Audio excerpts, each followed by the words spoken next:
Halo, selamat pagi adik-adik sekalian. Selamat bertemu lagi dengan Ibu April dalam minggu ini, yaitu pada awal bulan November. Pada pagi hari ini, Ibu April harap kalian semua dalam keadaan yang sehat, yang baik, dan semua masih sukacita, walaupun kita masih dalam suasana pandemi. Ya, nah pada pagi hari ini kita akan sama-sama merenungkan satu bagian firman Tuhan, yaitu dari tentang the parable of the sower, ya, atau bahasa Indonesianya yaitu perumpamaan mengenai seorang penabur. Tapi sebelum kita masuk dalam renungan firman Tuhan, mari kita bersatu dalam doa. Mari kita berdoa. Bapa kami dalam surga, terima kasih Tuhan, pada pagi hari ini kami boleh bersama-sama Tuhan untuk diberi kesempatan merenungkan firman Tuhan lagi. Bapa berkatilah pada pagi hari ini semua yang kami lakukan, baik itu lewat internet, Tuhan tolong supaya semua lancar, lewat Tuhan berikan juga lingkungan yang mendukung di dalam kami mendengarkan firman Tuhan. Tuhan jauhkan segala suara-suara yang tidak berkenan, yang mengganggu pemberitaan, dan ketika firman Tuhan didengarkan. Berkati semua anak-anak remaja yang hari ini mendengarkan firman Tuhan, supaya mereka juga boleh diberkati, mendengarkan bukan hanya untuk melupakan, tapi mendengarkan untuk melakukan. Berkati hamba-Mu juga. Kami bersyukur untuk semua yang baik ini. Terima kasih Tuhan, pada pagi hari ini kami mau serahkan hidup kami ke dalam tangan Tuhan. Terima kasih untuk pertolongan Tuhan, penyertaan Tuhan selama beberapa waktu ke depan ini. Terima kasih Tuhan, dalam nama Tuhan Yesus kami berdoa. Amin. Ya adik-adik, seperti biasa sebelum kita mendengarkan renungan firman Tuhan, mari kita mendengarkan pujian. Kita akan memuji Tuhan ya dari lagu yang sudah disiapkan.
Pujiannya sampai di sini, nanti kita akan dengarkan lagi, tapi kita mau membaca dan merenungkan firman Tuhan pada pagi hari ini.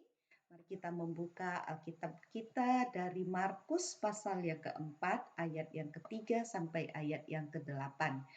Mari kita yang punya Alkitab, Markus pasal 4, ayat yang ketiga sampai ayat yang ke-8, tapi Ibu April mau baca dari ayat yang kedua supaya lebih jelas ya. Beginilah firman Tuhan.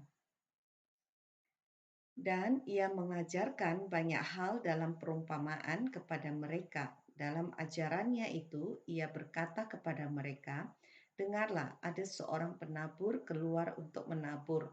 Pada waktu ia menabur, sebagian benih itu jatuh di pinggir jalan. Lalu datanglah burung dan memakannya sampai habis. Sebagian jatuh di tanah yang berbatu-batu, yang tidak banyak tanahnya.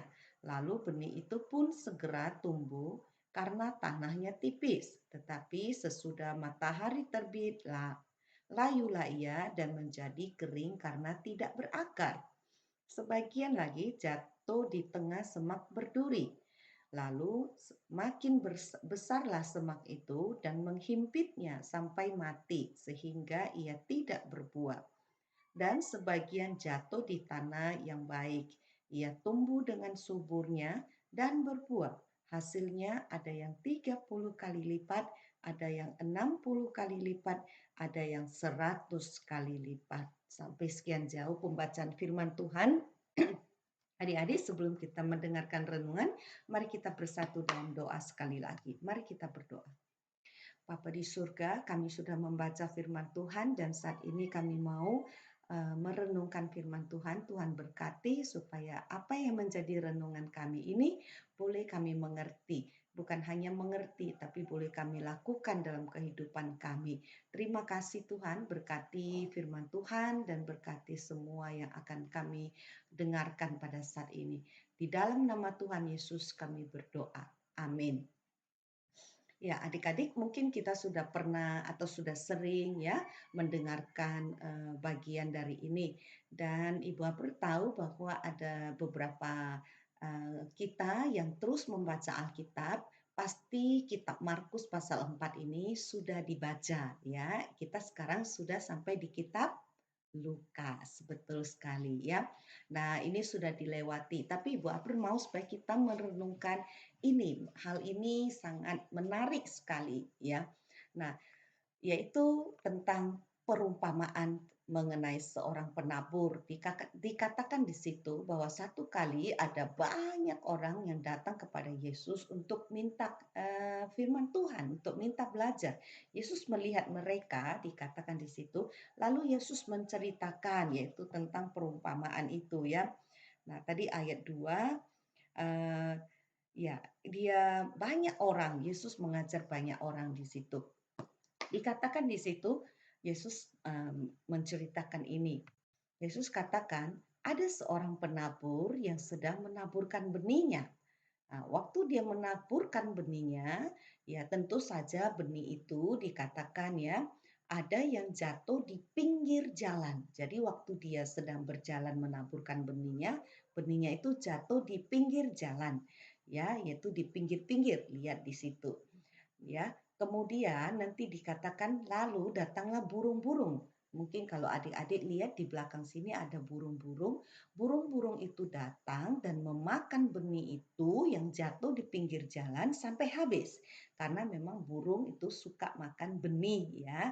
Nah, kalau Ibu April dengar bahwa kalau orang-orang sekarang juga kalau tabur benih, kalau tidak ditutup nanti benihnya dimakan, diambil sama burung-burung. Ya, nah ini perumpamaan orang yang pertama menabur dan benih itu jatuh di pinggir jalan. Lalu kemudian Yesus bilang bahwa benih yang lainnya waktu dia tabur begitu, ya, ada benih yang jatuh di tanah yang berbatu-batuan. Ya, wah itu benih jatuh di tanah yang berbatu-batuan. Lalu dikatakan, kalau dia jatuh di tanah yang berbatu-batuan, dia akan tumbuh dengan cepat karena dia kena sinar matahari. Tetapi karena tanahnya batu, jadi akarnya itu tidak masuk ke dalam tanah. Sehingga sebentar saja waktu terlalu terik panas, akarnya itu tidak sampai di tanah, hanya dekat batu-batuan sehingga akarnya tidak menjadi kuat, sehingga pohon itu pun menjadi layu. Ya, itulah perumpamaan yang kedua, jatuh di tanah berbatuan. Cepat tumbuh, tapi juga cepat layu. Kemudian Tuhan Yesus mengatakan lagi, ada juga sebagian benih yang jatuh di antara semak-semak. Nah, kita lihat di sini, ya. Dikatakan bahwa semak itu tumbuh lebih cepat daripada benih itu. Ya, kita lihat benih itu tumbuh, tapi semak itu juga sudah lebih banyak sehingga semak itu seperti melilit, ya, menghimpit, dikatakan LAI, menghimpit, menjepit sehingga benih itu pun tumbuh, tapi tumbuhnya tidak subur. Ya, dikatakan nanti dia tumbuh, tapi dia tidak bisa berbuah karena dia dihimpit, dia kekurangan nutrisi karena terlalu banyak semak-semak di sekelilingnya. Ya.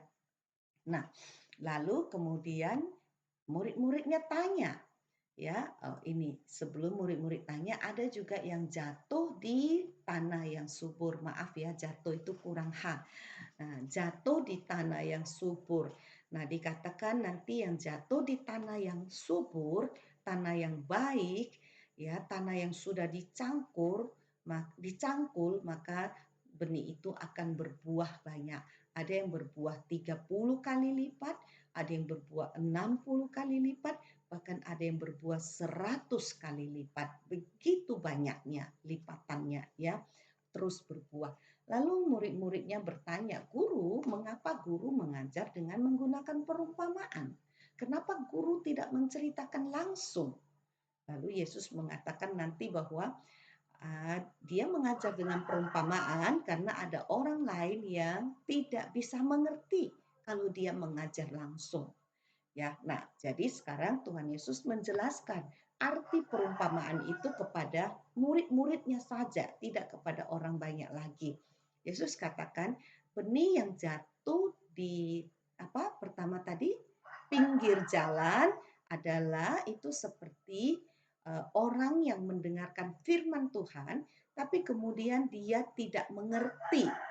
Ya, dia tidak mengerti firman Tuhan dan dia tidak pernah mau mencari tahu apa yang dia tidak mengerti. Dia hanya mendengar karena dia tidak mengerti lalu dia lupa kepada firman Tuhan. Nah, kemudian datanglah iblis. Itu yang dilambangkan dengan burung-burung itu. Datanglah iblis itu mencuri semua benih yang jatuh di pinggir jalan. Jadi diambil oleh iblis sehingga kita menjadi lupa lagi kepada firman Tuhan. Ya, kita tidak mengerti. Ya, lalu kita tidak mau cari tahu sehingga kita tidak ingat lagi firman Tuhan. Kita kembali seperti hidup yang semula. Lalu kemudian dikatakan firman Tuhan yang jatuh di tanah berbatuan, ya, firman Tuhan itu ialah benih, benih yang jatuh di tanah berbatuan sama dengan firman Tuhan jatuh di tanah berbatuan adalah orang yang mendengarkan firman Tuhan itu, tapi ketika penderitaan datang, ketika kesusahan datang, ya, ada penganiayaan kepada orang percaya. Lihat di sini, ada penganiayaan kepada orang percaya. Apa yang terjadi? Orang-orang ini tidak tahan, takut menderita, takut disiksa. Akhirnya mereka meninggalkan Tuhan. Ya, mereka mendengar firman Tuhan dengan cepat, mereka bertumbuh, tetapi kemudian ketika mereka disiksa, ketika mereka menderita, mereka melupakan firman Tuhan sama sekali. Ya, itulah mereka menjadi layu dikatakan. Ya, nah itulah perumpamaan yang kedua, yaitu firman Tuhan, benih yang jatuh di tanah berbatuan. Ya, maaf. Lalu yang ketiga, yaitu benih yang jatuh di Di semak berduri adalah seperti orang yang mendengar firman Tuhan, tetapi kemudian dia khawatir akan hidupnya di dunia. Ya, tadi kita sudah dengar dia khawatir, ya, lalu dia tumbuh, tapi di antara semak duri. Semak duri itu adalah kekhawatiran di dunia ini. Dia begitu khawatir akan hidupnya, akan masa depannya, akan apa yang dia makan, apa yang dia pakai. Ya, ini menjadi kekhawatiran orang banyak. Ya, sampai Yesus berkata di Matius pasal 6, janganlah kamu khawatir akan hidupmu. Tapi kita sering khawatir, aduh nanti saya miskin, saya ikut Tuhan, saya hidup baik, nanti saya menderita. Lihat teman-teman saya nggak percaya Tuhan, tapi mereka hidupnya tetap sejahtera. Ya, mereka tidak datang ke gereja, tidak sembahyang, tapi hidup mereka tetap baik. Nah, mereka lebih sukses, mereka cari uang, tidak ke gereja. Ya, buktinya mereka hari ini kaya.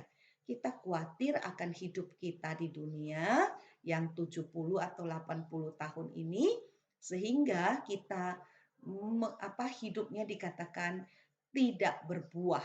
Kita tumbuh, tapi kita tidak pernah berbuah. Tidak ada buah. Hidupnya begitu-begitu saja, tidak berbuah. Ya, lalu kemudian itulah ciri orang yang ketiga. Hidup, ya, walaupun dijepit oleh semak, hidup, tapi dia tidak pernah berbuah. Karena apa? Karena dia selalu khawatir akan hidupnya, dia menjadi orang Kristen yang tidak berbuah. Ya. Nah, lalu kemudian dikatakan ini, orang yang keempat ialah benih yang jatuh di tanah subur. Ya, yaitu mereka yang mendengarkan firman Tuhan, mengerti, kemudian mereka melakukan. Nah, kalau yang pertama mendengar, tidak mengerti, lalu melupakan. Tapi yang terakhir ini mereka mendengar, ya, mengerti dan melakukan firman Tuhan, sehingga firman Tuhan itu bertumbuh dan berbuah banyak, menjadi orang Kristen yang efektif, menjadi orang Kristen yang sungguh-sungguh, menjadi orang Kristen yang dikasihi Tuhan, mengasihi Tuhan, dan melayani dengan sungguh-sungguh. Nah, adik-adik, ya, bagaimana dengan hidup kita? Kita adalah merupakan bagian yang mana? Apakah kita adalah orang yang pertama yang jatuh di pinggir jalan sehingga burung-burung datang dan makan habis, menghancurkan firman Tuhan itu? Ya, kita masuk gereja, kita dengar firman Tuhan, kita lupa, kita tidak mengerti, kita pulang, kita kembali, firman Tuhan hilang begitu saja. Lalu kemudian tipe yang kedua ialah yang jatuh di berbatu-batuan. Lihat tuh ada batu-batu besar yang menjepit akar sehingga tidak berakar, kena matahari, kemudian dia menjadi layu. Layu, ya, kemudian pelan-pelan akan mati kalau sudah layu. Atau kita menjadi orang yang ketiga, ya. Kita mendengar firman, tetapi kita khawatir hidup ini, kita takut kita takut, aduh nanti saya kalau ikut Tuhan, saya hidup susah, saya menderita, atau saya miskin, saya tidak punya apa-apa, saya ini, aduh saya khawatir, nanti saya tidak kaya, saya tidak punya hidup yang enak. Kalau gitu, ya, dia tidak mati, tapi dia tidak berbuah. Jadi orang Kristen yang mandul, yang tidak bisa menghasilkan, yang tidak memuliakan Tuhan. Inilah contoh hidup orang Kristen yang ketiga, yang tumbuh di antara semak-semak. Tapi orang Kristen yang keempat itu ialah benih yang jatuh di tanah yang subur. Ya, dikatakan dia bertumbuh, dia makin banyak, bahkan menghasilkan buah 30 kali lipat, 60 kali lipat, 100 kali lipat. Nah, adik-adik, ya, kita ini termasuk yang mana? Yang pertama, yang kedua, yang ketiga, atau yang keempat? Ibu April harap bahwa kalau hari ini ada yang pertama, tidak mengerti firman Tuhan, cari tahu, tanya. ya, supaya firman Tuhan itu tidak hilang begitu, dicuri, dihancurkan oleh iblis. Atau kalau kita mendengar firman Tuhan, mengerti, kita sudah bertumbuh tapi kita takut menderita, lalu kita meninggalkan Tuhan. Lama-lama kita mati. Atau menjadi orang Kristen yang ketiga, yaitu kita bertumbuh tapi karena kita dijepit oleh kekhawatiran sehingga kita ya lama-lama juga akan mati, tapi tidak mati, tapi kita tidak berbuah, menjadi orang Kristen yang begitu-begitu saja. Seperti hari ini, banyak orang Kristen tidak berbuah, gereja penuh, tapi yang penuh itu orang-orang yang tidak sungguh-sungguh, tidak menghasilkan buah. Atau kita mau, kita sudah menjadi orang Kristen yang nomor 4, yaitu bahwa kita berbuah banyak, kita sudah menghasilkan buah. Ya, nah adik-adik, firman Tuhan pada pagi hari ini, mari kita sungguh-sungguh merenungkan dan kita mau kita adalah orang Kristen nomor 4. Ya, nah Ibu April harap kita semua bisa menjadi orang Kristen nomor 4, berbuah, yaitu bagaimana caranya? Mendengar firman Tuhan, kalau kita tidak mengerti, kita bertanya supaya kita mengerti. Lalu kemudian kita melakukan firman Tuhan, bukan hanya mendengar, tapi melakukan. Kalau Tuhan bilang jangan khawatir, kita jangan khawatir. Kalau Tuhan bilang berdoa, kita berdoa. Tuhan bilang dengarkan firman Tuhan, mari kita dengarkan firman Tuhan. Maka kita menjadi orang Kristen yang akan berbuah, bertumbuh dan berbuah. Ya, amin. Firman Tuhan sampai di sini, kita akan mendengarkan pujian kembali yang tadi. Ya, Ibu April putarkan ya.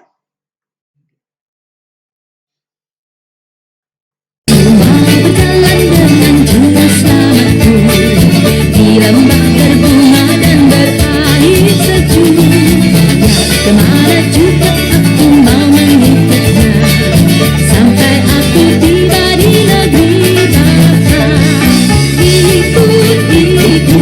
Ikut Tuhan Yesus, ku tetap mendengar dan mengikutnya. Ikut Tuhan Yesus, kemana juga ku mengikutnya.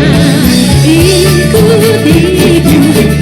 Tuhan Yesus, ku tetap mendengar dan mengikutnya. Ikut Tuhan Yesus, kemana juga ku mengikutnya. Kemana juga ku mengikutnya.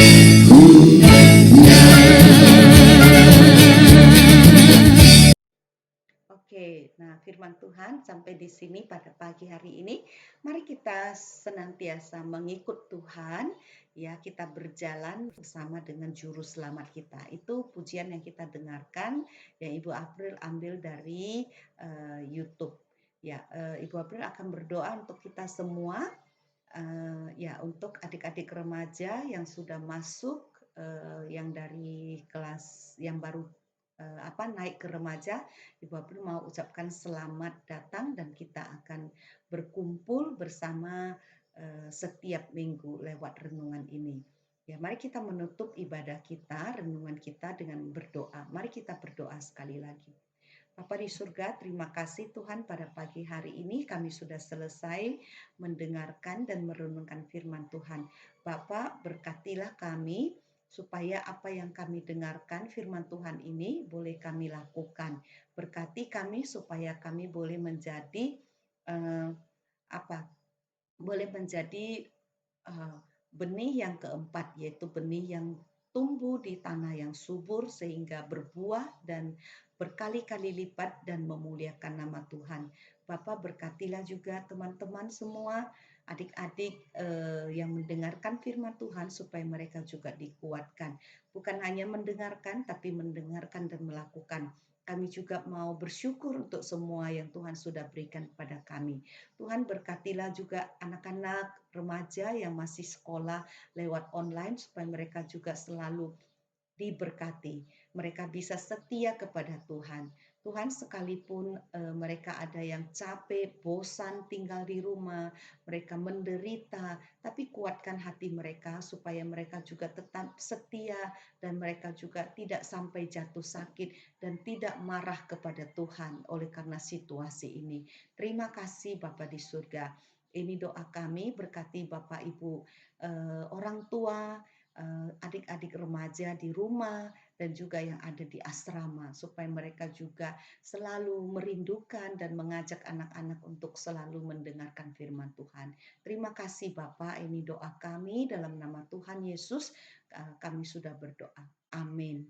Ya, firman Tuhan sampai di sini adik-adik. Ya, selamat hari Minggu, selamat bertemu kembali pada minggu depan dengan firman Tuhan yang lain. Terima kasih. Tuhan Yesus memberkati. Dah.